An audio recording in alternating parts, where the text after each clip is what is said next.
Hello dear friends, ಎಷ್ಟೋ ಸಲ affirmation ಹೇಳಿ ವಿಜುವಲೈಸೇಷನ್ ಮಾಡಿ ಎಲ್ಲ ಲಾ ಆಫ್ ಅಟ್ರಾಕ್ಷನ್ನ ಟೂಲ್ಸ್ ಟೆಕ್ನಿಕ್ಸ್ ಪ್ರಾಕ್ಟೀಸ್ ಮಾಡಿದರೂ ಕೂಡ ಮೈಂಡ್ಫುಲ್ನೆಸ್ ಪಾಸಿಟಿವಿಟಿ ಎಲ್ಲವನ್ನು ಪ್ರಾಕ್ಟೀಸ್ ಮಾಡಿದರೂ ಕೂಡ ರಿಸಲ್ಟ್ ಸಿಗ್ತಾ ಇರಲ್ಲ. ಹಾಗಾದರೆ ನಿಮ್ಮ ಮ್ಯಾನಿಫೆಸ್ಟೇಷನ್ ಬ್ಲಾಕ್ ಆದರೂ ಎಲ್ಲಿದೆ? ಈ ಒಂದು ವಿಷಯ ನೀವೇನಾದರೂ ಈ ಕ್ಷಣನೇ ನಿಮ್ಮ ಲೈಫ್ನಿಂದ ದೂರ ಮಾಡಿದ್ರಿ ಅಂತ ಅಂದರೆ ನೆಕ್ಸ್ಟ್ ಮೊಮೆಂಟೇ ನೀವು ಒಂದಾದ್ರ ಮೇಲೊಂದು ಅಮೇಝಿಂಗ್ ಥಿಂಗ್ಸ್ನ ಭಾಳ ಈಸಿಯಾಗಿ ಮ್ಯಾನಿಫೆಸ್ಟ್ ಮಾಡ್ತಾ ಹೋಗ್ತೀರ. ಹಾಗಾದರೆ ಆ ಒಂದು ವಿಷಯ ಯಾವುದು, ಅದನ್ನು ಹೇಗೆ ಹೀಲ್ ಮಾಡೋದು ಅನ್ನೋದನ್ನು ಇವತ್ತಿನ ವಿಡಿಯೋದಲ್ಲಿ ತಿಳ್ಕೊಳ್ಳೋಣ. ಅದಕ್ಕಿಂತ ಮುಂಚೆ ನನ್ನ ಹೆಸರು Sanjana, I am a healer, mindset coach. ನಿಮ್ಮೆಲ್ಲರಿಗೂ believe achieve TV Kannada YouTube ಚಾನೆಲ್ಗೆ ಪ್ರೀತಿಯ ಸ್ವಾಗತ. ನಿಮ್ಮೆಲ್ಲರ ಪ್ರೀತಿಗೆ ಕಾನ್ಸ್ಟೆಂಟ್ ಸಪೋರ್ಟ್ಗೆ ತುಂಬ ಥ್ಯಾಂಕ್ಸ್. ಯಾರೆಲ್ಲ ಇನ್ನೂ ಸಬ್ಸ್ಕ್ರೈಬ್ ಆಗದೆ ವಿಡಿಯೋ ನೋಡ್ತಾ ಇದ್ರೆ ಈಗಲೇ ಸಬ್ಸ್ಕ್ರೈಬ್ ಮಾಡಿ, ಬೆಲ್ ಐಕನ್ ಕೂಡ ಪ್ರೆಸ್ ಮಾಡಿ. ಸೊ ಇವತ್ತಿನ ವಿಡಿಯೋ ಸ್ಟಾರ್ಟ್ ಮಾಡೋಣ. Let's get start. ಎಲ್ಲರಿಗಿಂತ ಜಾಸ್ತಿ ವರ್ಕ್ ಮಾಡ್ತಾ ಇರ್ತೀರ, ಎಲ್ಲರಿಗಿಂತ ಕಷ್ಟ ಕೂಡ ಪಡ್ತಾ ಇರ್ತೀರ. ಆನೆಸ್ಟ್ ಆಗಿ ಲಾಜಿಕಲಿ ಎಫರ್ಟ್ ಅಂತೂ ಹಾಕ್ತಾ ಇರ್ತೀರ ಆ್ಯಂಡ್ ನಿಮಗೆ law of attraction tools techniques ಎಲ್ಲವೂ ಗೊತ್ತಿರುತ್ತೆ.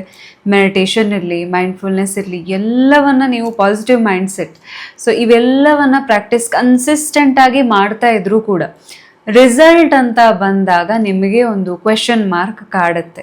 ಸೊ ಯಾಕಪ್ಪ ಇಷ್ಟು ಡಿಲೇ ಯಾಕೆ ಆಗ್ತಾ ಇದೆ, ಇನ್ನೇನು ಮ್ಯಾನಿಫೆಸ್ಟೇಷನ್ ಆಗಬೇಕು ಅನ್ಬೇಕಾದ್ರೆ ಯಾಕೆ ಸ್ಟಾಪ್ ಆಗೋದಾಗ್ತಾ ಇದೆ, ಅಥವಾ ಇನ್ನೂ ಟೈಮ್ ತೊಗೊಳ್ಳೋದು ಯಾಕೆ ಆಗ್ತಾ ಇದೆ ಅನ್ನೋದು ನೀವೆಲ್ಲರೂ ಕೂಡ ಒಂದಲ್ಲ ಒಂದು ಪಾಯಿಂಟ್ ಆಫ್ ಟೈಮಲ್ಲಿ ಅನುಭವಿಸಿರ್ತೀರ. ಸೊ ನಿಜಕ್ಕೂ ಯಾಕೆ ಹೀಗಾಗ್ತಾ ಇರುತ್ತೆ?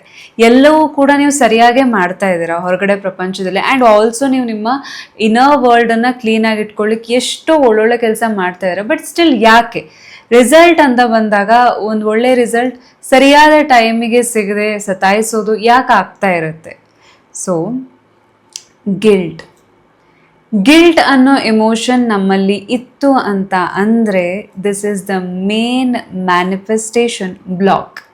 ಸೊ ಗಿಲ್ಟ್ ಅನ್ನೋ ಎಮೋಷನ್, ಗಿಲ್ಟ್ ಯಾವುದೇ ವಿಷಯದಲ್ಲಿರ್ಬೋದು. ನಿಮಗೆ ಪಾಸ್ಟ್ ಬಗ್ಗೆ ಗಿಲ್ಟ್ ಇರ್ಬೋದು, ಅಥವಾ ರೀಸೆಂಟಾಗಿ ಯಾವುದೋ ಒಂದು ಘಟನೆ ಬಗ್ಗೆ ನಿಮಗೆ ಗಿಲ್ಟ್ ಇರಬಹುದು, ಅಥವಾ ನಾ ಹಾಗೆ ಮಾಡಬಾರ್ದಿತ್ತು, ನಾ ಹೀಗೆ ಮಾಡಬಾರ್ದಿತ್ತು, ನಾ ಒಳ್ಳೆಯವನಲ್ಲ, ನಾ ಒಳ್ಳೆಯವಳಲ್ಲ, ಸೊ ನನ್ನದೇ ಮಿಸ್ಟೇಕ್ ಆಯಿತು, ನನ್ನಿಂದ ಹೀಗಾಯಿತು. ಸೊ ಈ ರೀತಿ guilt, I am not good enough, ನನ್ನ ಬಗ್ಗೆ ನನಗೇನೆ ಬೇಜಾರಾಗುತ್ತೆ. ಸೊ ಈ ರೀತಿ ನಾನು ಯಾಕೆ ಹೀಗೆ, ನಾನು ಎಲ್ಲರ ಥರ ಯಾಕಿಲ್ಲ. ಸೊ ಈ ರೀತಿ ಭಾವನೆಯನ್ನು ನೀವೇನಾದರೂ ನಿಮ್ಮ ಒಳಗಡೆ ಕ್ಯಾರಿ ಮಾಡ್ತಾ ಇದ್ದೀರಾ ಅಂತ ಅಂದರೆ ಅನ್ಕಾನ್ಷಿಯಸ್ಲಿ, ಸೊ ಎಷ್ಟೋ ಸಲ ನೀವು ಬಾಯ್ಬಿಟ್ಟೆ ಹೇಳಬೇಕು ಅಂತ ಇಲ್ಲ, ಗಿಲ್ಟ್ ಮತ್ತು ರಿಗ್ರೆಟ್ನ ಭಾವನೆ ನೀವಿನ್ನೂ ಕ್ಯಾರಿ ಮಾಡ್ತಾ ಇದ್ದೀರಾ ಅಂತ ಅಂದರೆ ನೀವು ಎಷ್ಟೇ ಕಷ್ಟಪಟ್ಟರೂ ಕೂಡ, ಎಷ್ಟೇ ಆಫರ್ಮೇಷನ್ ವಿಜುವಲೈಸೇಷನ್ ಏನೇ ಮಾಡಿದರೂ ಕೂಡ, ಆಯಿತಾ, ಸೊ ಲಾಜಿಕಲಿನೂ ವರ್ಕ್ ಮಾಡ್ತಾ ಇರ್ತೀರ, ಮ್ಯಾಜಿಕಲಿ ಕೂಡ ವರ್ಕ್ ಮಾಡ್ತಾ ಇರ್ತೀರ. ಸೊ ಇವಿಷ್ಟು ಮಾಡಿದರೂ ಕೂಡ ಫಲ ಯಾಕೆ ಸಿಗ್ತಾ ಇರಲ್ಲ? ಈ ಎರಡು ಎಮೋಷನ್ಸಿಂದ, ಈ ಗಿಲ್ಟ್ ರಿಗ್ರೆಟ್ನ ನೀವು ಕ್ಯಾರಿ ಮಾಡೋದ್ರಿಂದ. ಸೊ ಎಷ್ಟೋ ವಿಷಯಕ್ಕೆ ನೀವು ನಿಮಗೆ ಬೈತಾ ಇರ್ತೀರ, ನಾ ಹಾಗಿರಬಾರ್ದಿತ್ತು, ನಾನು ಸ್ವಲ್ಪ ಧೈರ್ಯ ಇರಬೇಕಿತ್ತು, ನಾನು ಇನ್ನೂ ಫಿಯರ್ಲೆಸ್ ಇರಬೇಕಿತ್ತು, ಅಥವಾ ನಾನು ಅವ್ರ ಥರ ಇಲ್ಲ, ಇವ್ರ ಥರ ಇಲ್ಲ. ಸೊ ನಿಮಗೆ ನೀವು ಎಷ್ಟು ಗಿಲ್ಟ್ ಭಾವನೆಯಿಂದ ನೀವು ಎಷ್ಟು ಚುಚ್ತಾ ಇರ್ತೀರ, ನಿಮ್ಮ ಮ್ಯಾನಿಫೆಸ್ಟೇಷನ್ ಪವರ್ ಎಲ್ಲವೂ ಕೂಡ ಸ್ಲೋ ಡೌನ್ ಆಗ್ತಾ ಹೋಗುತ್ತೆ. ನಿಮ್ಮ ಮತ್ತು ನಿಮ್ಮ ಕನಸಿನ ನಡುವೆ ಅಡ್ಡಲಾಗಿ ಅಥವಾ ಬ್ಲಾಕೇಜಸ್ ಆಗಿ ಈ ಗಿಲ್ಟ್ ಅನ್ನೋ ಭಾವನೆ ತುಂಬ ಚೆನ್ನಾಗಿ ಆಟ ಆಡಿಸುತ್ತೆ. ಸೊ ಈ ಗಿಲ್ಟ್ ಅನ್ನೋ ಭಾವನೆಯನ್ನು ನೀವೇನಾದರೂ ರಿಮೂವ್ ಮಾಡಿದ್ದೇ ಆದರೆ ನಿಮ್ಮ ಮ್ಯಾನಿಫೆಸ್ಟೇಷನ್ ಬಹಳ ಈಸಿಯಾಗಿ ಆಗುತ್ತೆ. ಮ್ಯಾನಿಫೆಸ್ಟೇಷನ್ ಅಂತ ಅಂದರೆ ಆದರೂ ಏನು? ನಿಮಗೇನು ಬೇಕು ಅದನ್ನು ನೀವು ಅಟ್ರ್ಯಾಕ್ಟ್ ಮಾಡಲ್ಲ, ಬದಲಾಗಿ ನೀವೇನು ಆಗಿರ್ತೀರ ಅದನ್ನು ಅಟ್ರ್ಯಾಕ್ಟ್ ಮಾಡ್ತೀರ. ನಿಮಗೆ ನಿಮ್ಮ ಬಗ್ಗೆ ವ್ಯಾಲ್ಯೂ ಇಲ್ಲ, ಅಥವಾ ನಿಮಗೆ ನಿಮ್ಮ ಬಗ್ಗೆ ಒಂದು ರೀತಿ ಗಿಲ್ಟ್ ಕಾಡ್ತಾ ಇದೆ ಅಂತ ಅಂದರೆ ಡೆಫಿನೆಟ್ಲಿ ನೀವು ವರ್ದಿ ಫೀಲ್ ಮಾಡ್ಲಿಕ್ಕೆ ಸಾಧ್ಯ ಇಲ್ಲ.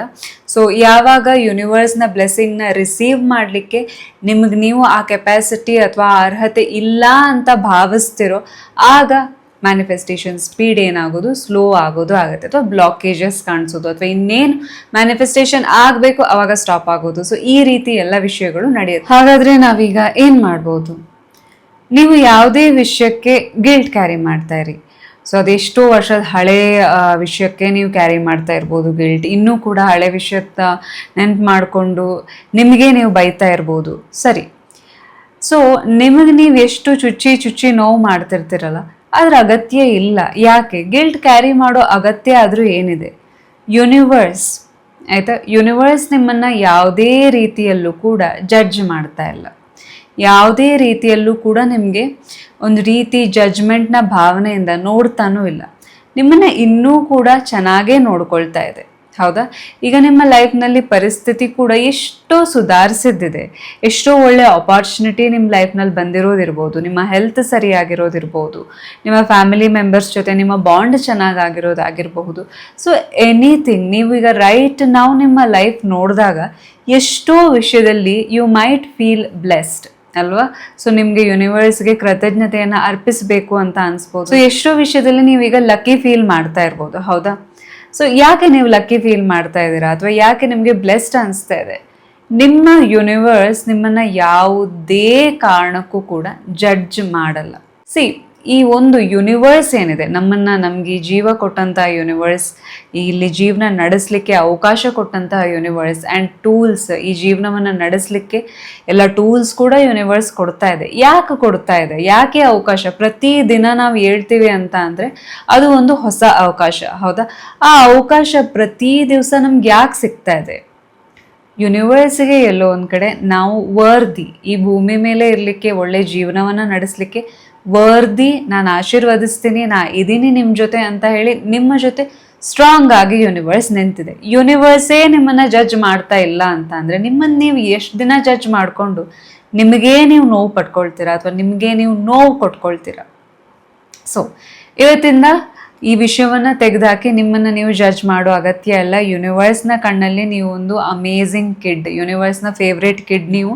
ಅದಕ್ಕೆ ನಿಮಗೆಲ್ಲವೂ ಕೂಡ ಒಳ್ಳೆಯದೇ ಮಾಡ್ತಾ ಇದೆ, ಎಲ್ಲ ಸಾಧ್ಯವಾದ ಮೂಲಗಳಿಂದ ನಿಮ್ಗೆ ಒಳ್ಳೆಯದೇ ಮಾಡ್ತಾ ಇದೆ ಅಂತಂದರೆ ಯೂನಿವರ್ಸ್ ನಿಮ್ಮನ್ನು ಜಡ್ಜ್ ಮಾಡ್ತಾ ಇಲ್ಲ. ಯೂನಿವರ್ಸೇ ನಿಮ್ಮನ್ನು ಜಡ್ಜ್ ಮಾಡ್ತಾ ಇಲ್ಲ ಅಂತಂದರೆ ನಿಮ್ಮನ್ನು ಯಾಕೆ ನೀವು ಜಡ್ಜ್ ಮಾಡ್ಕೊಳ್ತೀರಾ?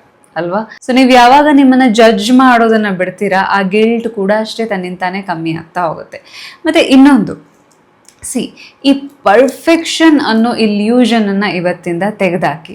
ಸೊ ಏನು, ನಾನು ಹೀಗೆ ಇರಬೇಕು, ನಾನು ಇದೇ ರೀತಿ ಇರಬೇಕು, ನಾನು ಒಂದು ಫ್ರೇಮ್ವರ್ಕ್ ನಿಮಗೆ ನೀವು ಸೆಟ್ ಮಾಡಿರ್ತೀರ ಆ್ಯಂಡ್ ಅದಕ್ಕೆ ಫಿಟ್ ಇನ್ ಆಗಲಿಕ್ಕೆ ಬಹಳ ಕಷ್ಟಪಡ್ತಾ ಇರ್ತೀರ. ಅವಶ್ಯಕತೆ ಇಲ್ಲ. We all are human beings, we are not perfect. So ಆ ಇಂಪರ್ಫೆಕ್ಷನ್ ಏನಿದೆ ಅದನ್ನು ಆಕ್ಸೆಪ್ಟ್ ಮಾಡಿ, ಪರವಾಗಿಲ್ಲ. ಆ್ಯಂಡ್ ಹೌದು, ನಿಮ್ಮ ಪಾಸ್ಟ್ ಅಥವಾ ನಿಮಗೆ ಇನ್ನು ಯಾವ ವಿಷಯದ ಬಗ್ಗೆ ಗಿಲ್ಟ್ ಕಾಡ್ತಾ ಇದೆ ಕೂಡ ಆಕ್ಸೆಪ್ಟ್ ಮಾಡಿ. ಚೇಂಜ್ ಮಾಡಲಿಕ್ಕೆ ಆಗಲ್ಲ ಅಂತ ಅಂದರೆ ಆಕ್ಸೆಪ್ಟ್ ಮಾಡಿ, ಮೂವ್ ಆನ್ ಆಗಿ. ಸೊ ಎಲ್ಲಿ ತನಕ ಗಿಲ್ಟ್ ನೀವು ಕ್ಯಾರಿ ಮಾಡ್ತೀರಾ ಹಾಗೆ ನೀವು ಮ್ಯಾನಿಫೆಸ್ಟ್ ಮಾಡಲಿಕ್ಕೆ ಸಾಧ್ಯ ಇಲ್ಲ. ಹೌದಾ? ಮ್ಯಾನಿಫೆಸ್ಟ್ ಮಾಡಿದರೂ ಕೂಡ ಅದರ ಖುಷಿಯನ್ನು ಅನುಭವಿಸ್ಲಿಕ್ಕೆ ಸಾಧ್ಯ ಇಲ್ಲ. ಯಾವುದೇ ವಿಷಯಕ್ಕೆ ನಿಮಗೆ ಗಿಲ್ಟ್ ಕಾಡ್ತಾ ಇರಲಿ, ಸೊ ನಾನು ನಿಮಗೆ 2 ರೆಮಿಡಿಯನ್ನು ಹೇಳ್ತೀನಿ. ಆ ರೆಮಿಡಿಯನ್ನು ಖಂಡಿತ 21 ಡೇಸ್ ನೀವು ಫಾಲೋ ಮಾಡಿ ಗಿಲ್ಟಿಂದ ಹೊರಗಡೆ ಬಂದ್ಬಿಡಿ. ದ ಮೊಮೆಂಟ್ ಆ ಗಿಲ್ಟ್ ಅನ್ನೋ ಫೀಲಿಂಗಿಂದ ನೀವು ಹೊರಗಡೆ ಬಂದ್ರಿ ಅಂತ ಅಂದರೆ ನೆಕ್ಸ್ಟ್ ಮೊಮೆಂಟೇ ನಿಮ್ಮ ಲೈಫ್ನಲ್ಲಿ ಅಮೇಝಿಂಗ್ ಆದ ಮ್ಯಾಜಿಕ್, ಮಿರಾಕಲ್ ಎಲ್ಲವೂ ಕೂಡ ಆಗ್ತಾ ಹೋಗುತ್ತೆ. ಸೊ ಫಸ್ಟ್ ನೀವೇನು ಮಾಡ್ಬೋದು ಅಂತ ಅಂದರೆ ಹೋಪೋನೋಪೋನೋ ಪ್ರೇಯರ್. ಸೊ ಈ ಬ್ಯೂಟಿಫುಲ್ ಹವಾಯಿಯನ್ ಪ್ರೇಯರ್ ಕೆಲಸ ಏನು, ನಿಮ್ಮ ಎನರ್ಜಿಯನ್ನು ಕ್ಲೀನ್ ಮತ್ತು ಹೀಲ್ ಮಾಡುತ್ತೆ. ಹೇಗೆ ನೀವು ಇದನ್ನು ಪ್ರಾಕ್ಟೀಸ್ ಮಾಡ್ಬೋದು ಅಂತ ಅಂದರೆ, ಸೊ ಈ ಥರ ಹ್ಯಾಂಡ್ಸ್ ಆನ್ ಯುವರ್ ಹಾರ್ಟ್ ಮೇಲೆ ಹೀಗೆ ಕೈ ಇಡೋ ಅಗತ್ಯ ಆದರೂ ಏನು. ಸೊ ಹೀಗೆ ಕೈ ಇಟ್ಟು, ಹಾರ್ಟ್ ಮೇಲೆ ಕೈ ಇಟ್ಟು ನೀವೇನೇ ಹೇಳ್ತಾ ಇದ್ರು ಕೂಡ ಕನೆಕ್ಷನ್ ಜಾಸ್ತಿ, ಆ ಭಾವನೆ ಏನಿದೆ ಅದು ಜಾಸ್ತಿ, ಆ್ಯಂಡ್ ನಿಮ್ಮ ಒಟ್ಟಿಗೆ ಆ ಕನೆಕ್ಷನ್ ಇನ್ನೂ ಕೂಡ ಸ್ಟ್ರಾಂಗ್ ಆಗುತ್ತೆ. ಸೊ ಹೀಗೆ ಹ್ಯಾಂಡ್ಸ್ ಆನ್ ಯುವರ್ ಹಾರ್ಟ್ ಹೀಗೆ ಇಟ್ಕೊಂಡು ಕಣ್ಮುಚ್ಚಿ ನಿಮ್ಮ ಹೆಸರು ಹೇಳಿ 108 ಹೋಪೋನೋಪೋನೋ ಮಾಡಿ. ಹೇಗೆ? I am sorry. ಈಗ ನಾನು ನನ್ನ ಹೆಸರು ಹೇಳೋದಾದರೆ I am sorry Sanjana, please forgive me, thank you, I love you. So ಇದೇ ರೀತಿ 108 ಟೈಮ್ಸ್ ನೀವು 21 ಡೇಸ್, ದಿನಕ್ಕೆ ಒಂದ್ಸಲ ಮಾಡಿದರೂ ಸಾಕು. 21 ಡೇಸ್ ಹೋಪೋನೋಪೋನೋ ಮಾಡಿ ನೋಡಿ. ನಿಮ್ಮ ಬಗ್ಗೆ ನಿಮಗೆ ಇದ್ದಂತಹ ಸಿಟ್ಟು, ಬೇಜಾರು, ಗಿಲ್ಟ್ ಎಲ್ಲವೂ ಕೂಡ ಮಾಯ ಆಗ್ತಾ ಹೋಗುತ್ತೆ. ಆ್ಯಂಡ್ ಆಲ್ಸೋ ಏನಂತ ಅಂದರೆ ಈ ಒಂದು 108 ಹೋಪೋನೋಪೋನೋ ಮಾಡಬೇಕಾದ್ರೆ ಮೆಕ್ಯಾನಿಕಲ್ ಆಗಿ ಮಾಡಬೇಡಿ. ಸೊ ಹೀಗೆ ಕೈ ಹಿಡ್ಕೊಂಡಿರ್ತೀರ, ಐ ಆಮ್ ಸಾರಿ ಸಂಜನಾ, ನಿಮ್ಮ ಹೆಸರು ಹೇಳಿ, I am sorry, please forgive me, thank you, I love you, with smile. ಸ್ವಲ್ಪ ಟೈಮ್ ತೊಗೊಂಡು ಈಚ್ ಲೈನ್ನ ಫೀಲ್ ಮಾಡಿ ಹೇಳಿ, ಅದರಲ್ಲಿರೋ ಮ್ಯಾಜಿಕ್ಕೇ ಬೇರೆ. ಸೊ ಇನ್ನೊಂದು ರೆಮಿಡಿ ಅಂತ ಅಂದರೆ, ಈಗ ನಿಮಗೆ ಸ್ಕ್ರೀನ್ ಮೇಲೆ ಒಂದು ಆಫರ್ಮೇಷನ್ ಕಾಣಿಸ್ತಾ ಇದೆ. ಸೊ ಇದು ಲೂಯಿಸ್ ಹೇ ಅವರ ಆಫರ್ಮೇಷನ್.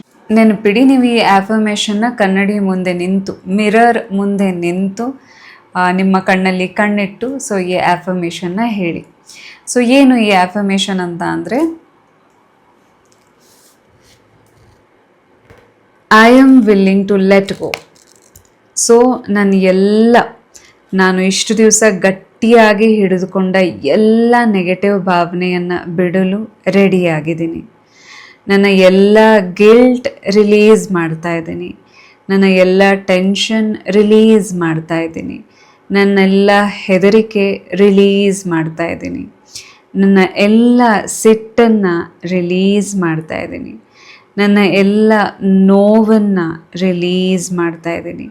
ನನ್ನ ಎಲ್ಲ ಲಿಮಿಟಿಂಗ್ ಬಿಲೀವ್ಸ್, ಲಿಮಿಟೇಷನ್ಸ್ನ ರಿಲೀಸ್ ಮಾಡ್ತಾ ಇದ್ದೀನಿ. ಐ ಲೆಟ್ ಗೋ.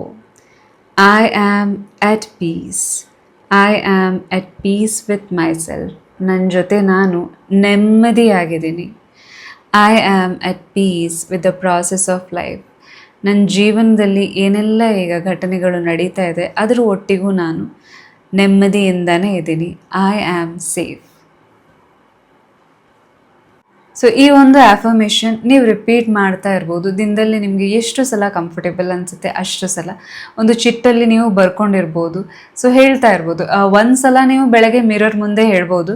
ಇನ್ನು ನೀವು ವರ್ಕ್ ಸ್ಪೇಸಲ್ಲಿ ಈ ಒಂದು ಚಿಕ್ಕ ಚಿಟ್ಟಲ್ಲಿ ಬರೆದು ಇದನ್ನು ಕ್ಯಾರಿ ಮಾಡ್ಬೋದು. ಎವ್ರಿ ಟೈಮ್ ನಿಮಗೆ ನೆಗೆಟಿವ್ ಭಾವನೆ, ನಿಮ್ಮ ಬಗ್ಗೆನೇ ನಿಮಗೆ ಗಿಲ್ಟ್, ನೆಗೆಟಿವ್ ಭಾವನೆ ಕಾಡಿದಾಗ ಆ ಚಿಟ್ಟನ್ನು ಓಪನ್ ಮಾಡಿ ಸುಮ್ಮನೆ ಸೈಲೆಂಟಾಗಿ ನೀವು ಈ ಆಫರ್ಮೇಷನ್ನ ಮನಸ್ಸಿನಲ್ಲಿ ರಿಪೀಟ್ ಮಾಡ್ಬೋದು. ನಿಮಗೇ ಗೊತ್ತು ಆಫರ್ಮೇಷನ್ಗೆ ಎಷ್ಟು ಪವರ್ ಇದೆ ಅಂತ.